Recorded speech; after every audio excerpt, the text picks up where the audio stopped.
Hi అండి, అందరు ఎలా ఉన్నారు? నేను సరిత, సుస్మిత బొటిక్ విజయవాడ. శారీ చూసారు కదా, ఈ శారీ చాలా హెవీ శారీ. ఈ శారీతో ఇప్పుడు ఒక బ్యూటిఫుల్ డ్రెస్ కుడతాను, మీకు చూపిస్తాను చూడండి.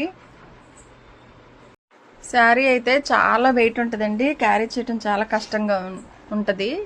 చూడండి, టాప్ ఇది చాలా బాగా వచ్చిందండి. డ్రెస్ అయితే ఇది లంగా, దీని బార్డర్ వచ్చేసి చాలా బాగుంటుందండి. అసలు ఇప్పుడైతే ఈ బార్డర్ కానీ ఈ వర్క్ కానీ అస్సలు రావట్లేదు. చాలా అంటే చాలా బాగుంటుంది. దీన్ని ఏం చేయాలా అని ఆలోచించి ఇలా ఈ మోడల్ స్టిచ్ చేశాను. నాకైతే చాలా బాగా నచ్చింది. టాప్ ఇదిగోండి, 2 in 1గా కూడా వేసుకోవచ్చు. లంగా మీద వేసుకోవచ్చు, అలాగే జీన్స్ మీద కూడా వేసుకోవచ్చు. చూడండి ఎంత బాగుందో, బాగా వచ్చింది. నెక్ బోట్ నెక్ పెట్టాను, హ్యాండ్స్ ఇలా ఇచ్చాను. బార్డర్ చాలా బాగుంది. బోట్ నెక్కి ఫ్రిల్స్ బార్డర్ పెట్టి వేశాను. మీ దగ్గర కూడా ఇలాంటి శారీస్ ఉన్నాయా? అయితే మాకు ఇవ్వండి, మేము అందమైన డ్రెస్సెస్ కుట్టిస్తాము. థ్యాంక్ యూ అండి.